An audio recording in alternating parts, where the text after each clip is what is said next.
Section 1. You will hear a woman, Paula, phoning her friend Ralph about an application to the local council for money for their drama club. First, you have some time to look at questions 1 to 3.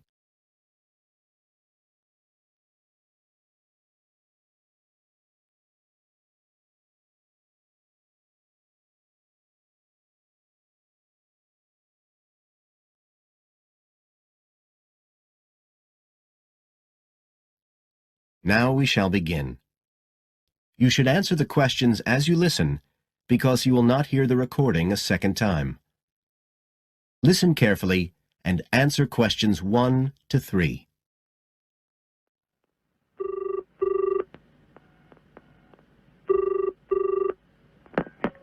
Hello? Ralph, it's Paula. Hi. You know I told you we could apply to the local council for money for our drama club? I've got the application form here, but we need to get it back to them by the end of the week. I could send it on to you. You really ought to fill it in as president of the club, but I don't know if it'll get to you in time. Well, you're the secretary, so I expect it's okay if you fill it in. Yeah, but I'd really like to check it together. Right, that's fine. Like, the first part asks for the main contact person. Can I put you there? Sure. Right, so that's Ralph Pearson. Oh, and then I need your contact address. So that's 203 South Road, isn't it? No, 2:30. Oh, sorry, I always get that wrong. Then it's Drayton. Oh, do you think they need a postcode? Better put it, it's DR6 8AB. Okay. Telephone number. That's 01453 586 098, isn't it? Yes. Right. Now, in the next part of the form, I have to give information about our group. So, name of group, that's easy. We're the Community Youth Theatre Group. But then I have to describe it. So, what sort of information do you think they want? Well, they need to know we're amateurs, not professional actors. And how many members we've got. What's that at present, 20? 18. And should we put in the age range? That's 13 to 22. No, I don't think we need to. But we'd better put a bit about what we actually do. Something like members take part in drama activities. Activities and workshops? OK. Right. That's all for that section, I think. You now have some time to look at questions 4 to 10.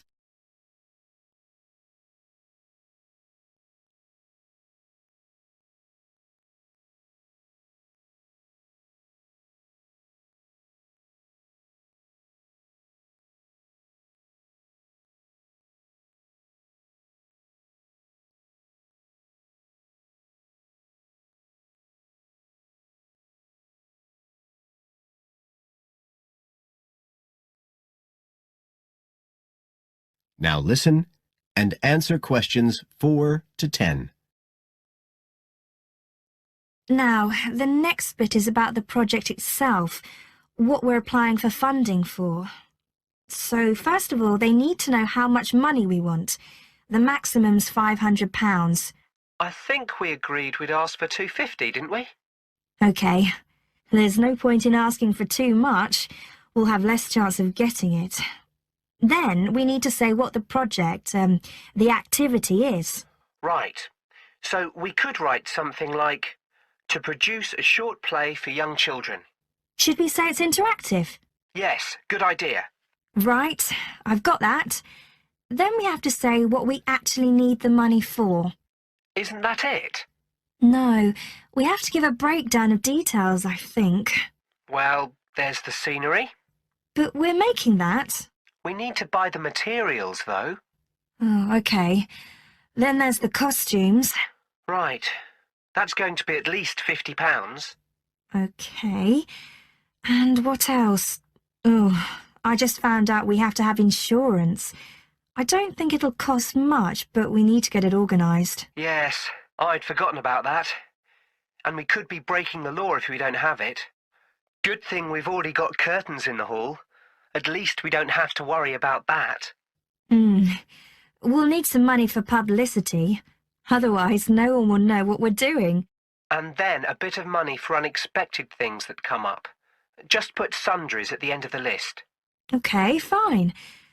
Now, the next thing they want to know is if they give us the grant, how they'll be credited. What do they mean, credited? I think they mean how we'll let the public know that they funded us. They want people to know they've supported us. It looks good for them. Well, we could say we'd announce it at the end of the play. We could make a speech or something. They might prefer to see something in writing. We'll be giving the audience a programme, won't we? So we could put an acknowledgement in that? Yeah, that's a better idea. OK, and the last thing they want to know is if we've approached any other organisations for funding and what the outcome was. Well, only National Youth Services. And they said that at present funds were not available for arts projects. Right, I'll put that. And then I think that's it. I'll get that in the post straight away. I really hope we get the money. I think we've got a pretty good chance. Hope so anyway. Thanks for doing all this, Paula. That's okay. See you soon. Bye. Bye. That is the end of section 1. You now have half a minute to check your answers.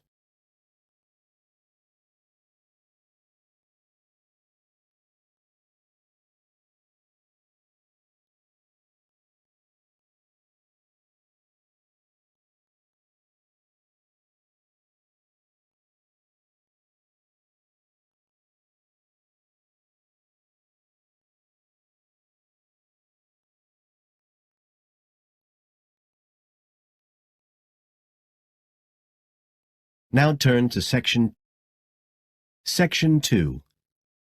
You will hear Joanne describing her home city of Darwin in Australia to a man called Rob, who hopes to go there. First, you have some time to look at questions 11 to 15.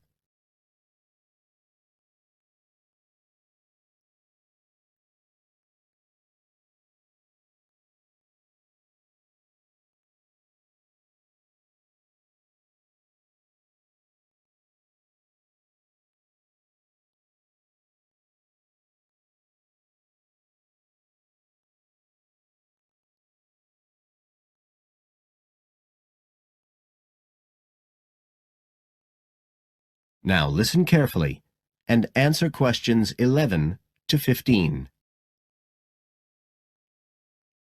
Joanne? Hi, you must be Rob. Nice to meet you. So, I hear you're planning to visit Australia.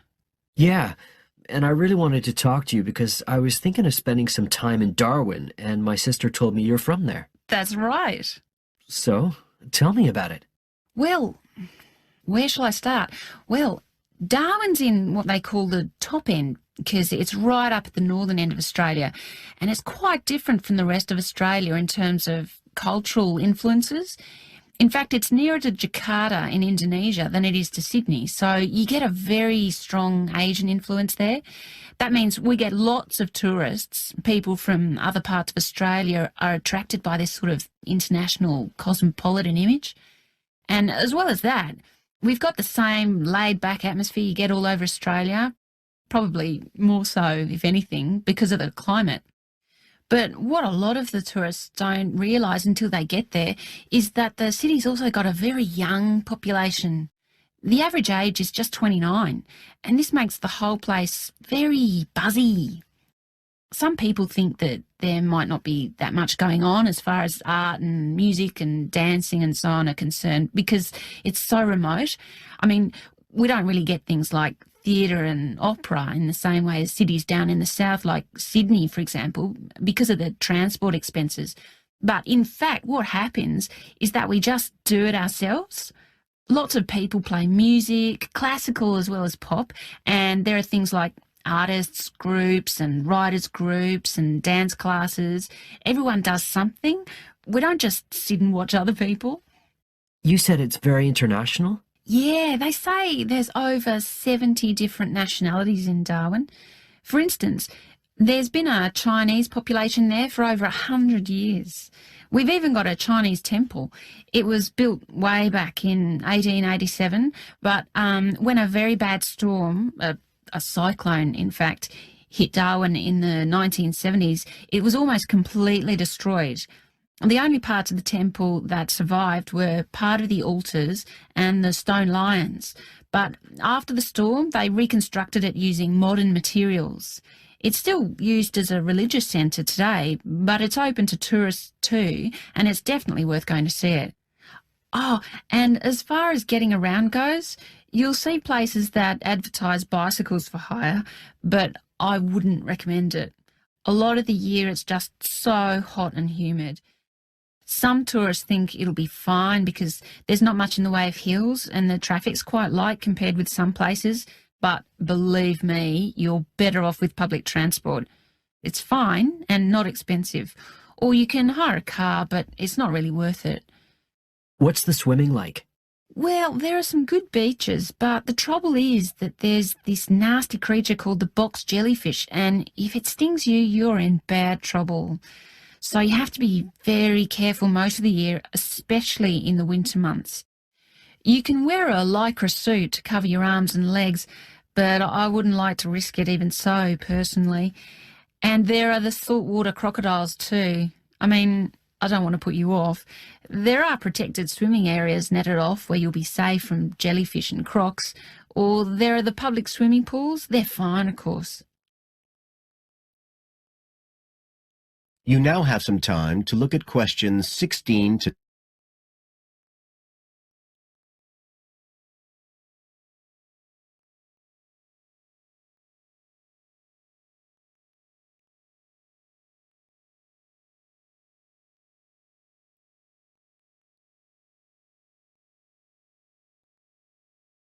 Now listen and answer questions 16 to 20.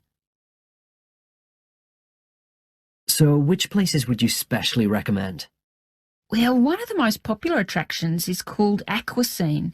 What happens is every day at high tide, hundreds of fish come in from the sea, all different sorts, including some really big deep sea fish. And some of them will even take food from your hand. It's right in the middle of town at the end of the esplanade. It's not free. I think you have to pay about $5, but it's definitely something you have to experience. Then, of course, Darwin has a great range of food, being such a cosmopolitan place.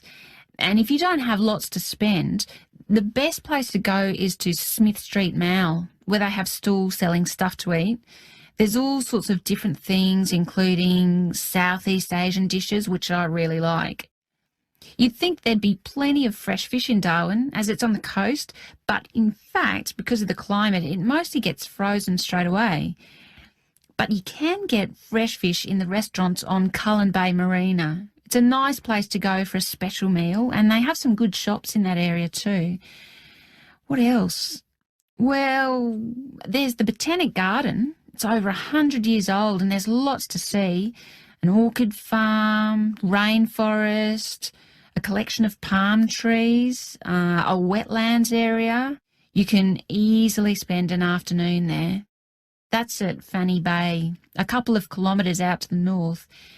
Then, if you've got any energy left in the evening, the place to go is Mitchell Street. That's where it all happens as far as clubs and music and things are concerned. You'll bump into lots of my friends there. Talking of friends, why don't I give you some email addresses? I'm sure they wouldn't mind if you... That is the end of section 2. You now have half a minute to check your answers.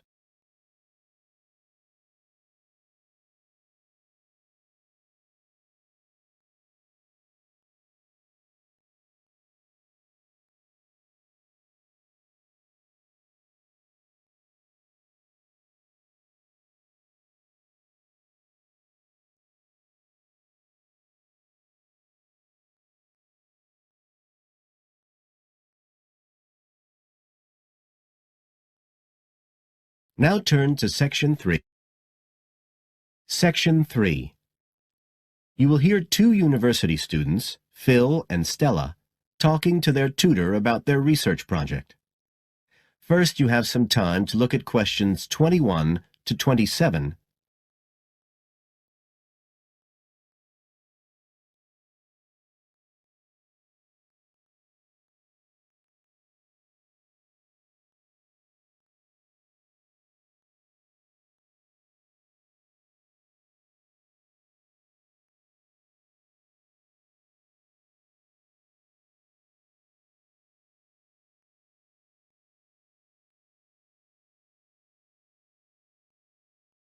Now listen carefully and answer questions 21 to 27. Come in. Ah, yes, Stella. Is Phil there too? Good. Come on in. Okay, so you're here to discuss your research project. Have you decided what to focus on? You were thinking of something about the causes of mood changes, weren't you? Yes, but the last time we saw you, you suggested we narrowed it down to either the effects of weather or urban environment. So we've decided to focus on the effects of weather. Right, that's more manageable. So, your goal is, Phil? To prove the hypothesis, no. To investigate the hypothesis that the weather has an effect on a person's mood. Good. And what's your thesis, Stella? Well, our thesis is that in general, when the weather's good, it has a positive effect on a person's mood, and bad weather has a negative effect. Can you define your terms here? For example, what do you mean by good and bad? Okay, well, good would be sunny, warm weather, and bad would be when it's cold and cloudy or raining. And how would you define an effect on a person's mood? What would you be looking to find? An effect on the way a person feels. A change in the way they feel, like from feeling happy and optimistic to sad and depressed. Right. And what sort of weather variables will you be looking at? Oh, sunshine, temperature, cloudiness, precipitation, among others. It'll depend a bit what the weather's like when we do the survey. Fine. We'll talk about that in a minute. But first, what about background reading? I gave you some suggestions. Did you manage to read any of it? Yes, we read the Ross Vickers article, the one comparing the groups of American Marines training in summer and winter. That's quite relevant to our study. It was interesting because the Marines who were training in the cold winter conditions tried to cheer themselves up by thinking of warm places, but it didn't really work. Yes, they were trying to force themselves to have a positive mental outlook, but in fact it had the opposite effect, and they ended up in a very negative state of mind. And we found some more research by someone who wasn't on the reading list you gave us, George Whiteborn. He compared people living in 3 countries with very different climatic conditions. Actually, he looked at several things, not just the weather. But he found some people's reactions to bad weather were much worse than others, and it was linked to how stressed they were generally. The weather on its own didn't have such a significant effect on mood. And we looked at a paper by Haverton. Yeah, he broke weather up into about 15 or 16 categories and did qualitative and quantitative research. He found that humans respond to conditions in the weather with immediate responses, such as fear or amazement. But these responses can also be linked to associations from their earlier life, such as a particular happy or sad event. Did you have a look at Stanfield's work? Yes. It was interesting because the type of questions he asked was similar to what we were planning to use in our survey. Yes. He asked people how they were feeling on days with good and bad weather. He found the biggest factors seemed to be the humidity. Moods were most negative on days with a lot of rainfall. Long periods without sunshine had some effect, but nothing like as much. That could be quite a useful model for your project. Yes, we thought so too. Although we can't continue our survey for as long as he did. He did his over a 6-month period. You now have some time to look at questions 28 to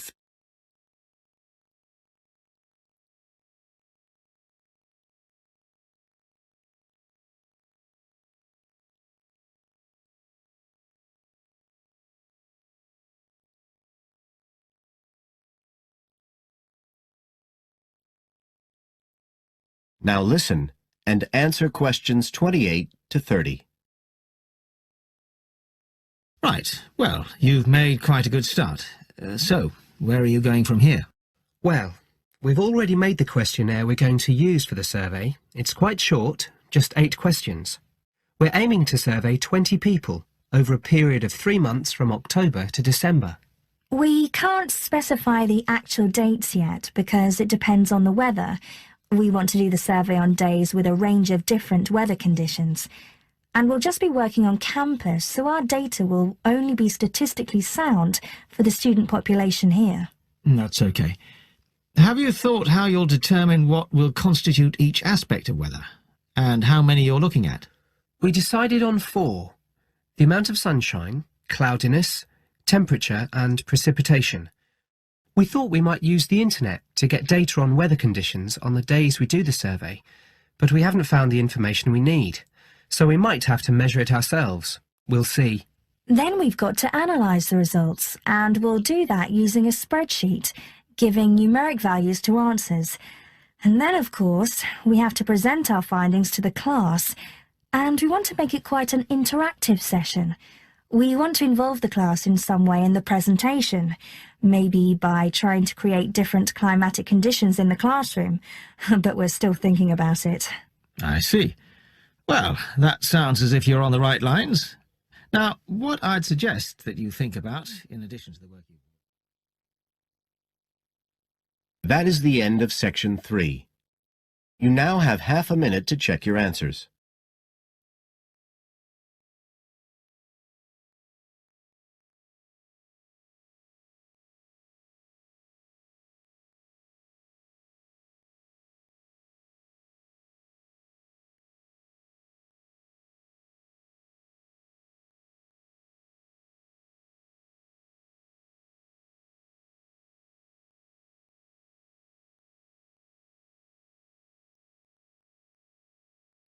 Now turn to Section 4. Section 4. You will hear a lecturer in education talking about some experiments done in the USA to investigate the effects of reducing class sizes.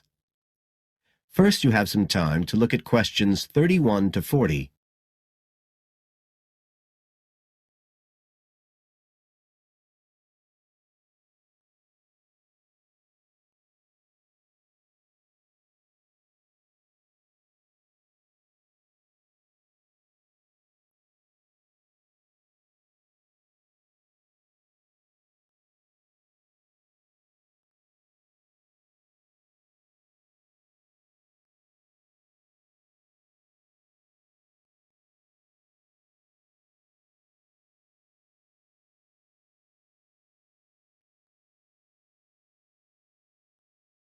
Now listen carefully and answer questions 31 to 40. All over the world, there are passionate arguments going on about how educational systems can be improved. And of all the ideas for improving education, few are as simple or attractive as reducing the number of pupils per teacher. It seems like common sense. But do these ideas have any theoretical basis? Today, I want to look at the situation in the USA and at some of the research that has been done here in America on the effects of reducing class sizes. In the last couple of decades or so, there has been considerable concern in the United States over educational standards here, following revelations that the country's secondary school students perform poorly relative to many Asian and European students. In addition, statistics have shown that students in the nation's lower-income schools in the urban areas have achievement levels far below those of middle-class and upper-middle-class schools. So would reducing class sizes solve these problems? Well, we have to remember that it does have one obvious drawback. It's expensive. It requires more teachers and possibly more classrooms, equipment, and so on. On the other hand, if smaller classes really do work, the eventual economic benefits could be huge. Better education would mean that workers did their jobs more efficiently, saving the country millions of dollars. It would also mean that people were better informed about their health, bringing savings in things like medical costs and days off sick. So what reliable information do we have about the effects of reducing class sizes? There's plenty of anecdotal evidence about the effect on students' behavior, but what reliable evidence do we have for this?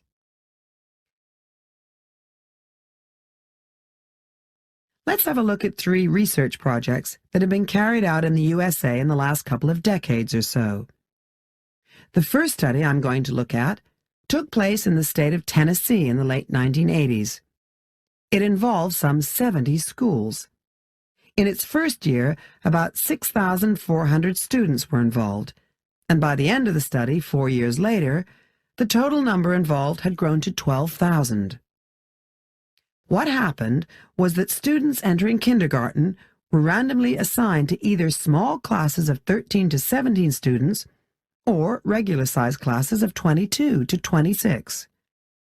The students remained in whatever category they had been assigned to through the 3rd grade, and then, after that, they joined a regular classroom. After the study ended in 1989, researchers conducted dozens of analyses of the data. Researchers agree that there was significant benefit for students in attending smaller classes, and it also appears that the beneficial effect was stronger for minority students. However, there's no agreement on the implications of this. We still don't know the answer to questions like how long students have to be in smaller classes to get a benefit, and how big that benefit is, for example. The second project was much larger and took place in California. Like the Tennessee study, it focused on students from kindergarten through to grade 3, but in this case, all schools throughout the state were involved. The experiment is still continuing, but results have been very inconclusive, with very little improvement noted. And the project has, in fact, also had several negative aspects. It meant an increased demand for teachers in almost all California districts. So the better-paying districts got a lot of the best teachers, including a fair number that moved over from the poorer districts. And there were a lot of other problems with the project. For example, there weren't any effective procedures for evaluation. All in all, this project stands as a model of what not to do in a major research project. A third initiative took place in the state of Wisconsin at around the same time as the California project began, and it's interesting to compare the two. The Wisconsin project was small. Class sizes were reduced in just 14 schools, but it was noteworthy because it targeted schools at which a significant proportion of the students were from poor families, compared with California's one-size-fits-all approach. Analysts have found that the results are very similar to the Tennessee project, with students making gains that are statistically significant, and that are considerably larger than those calculated for the California initiative. Now, I'd like to apply some of these ideas to the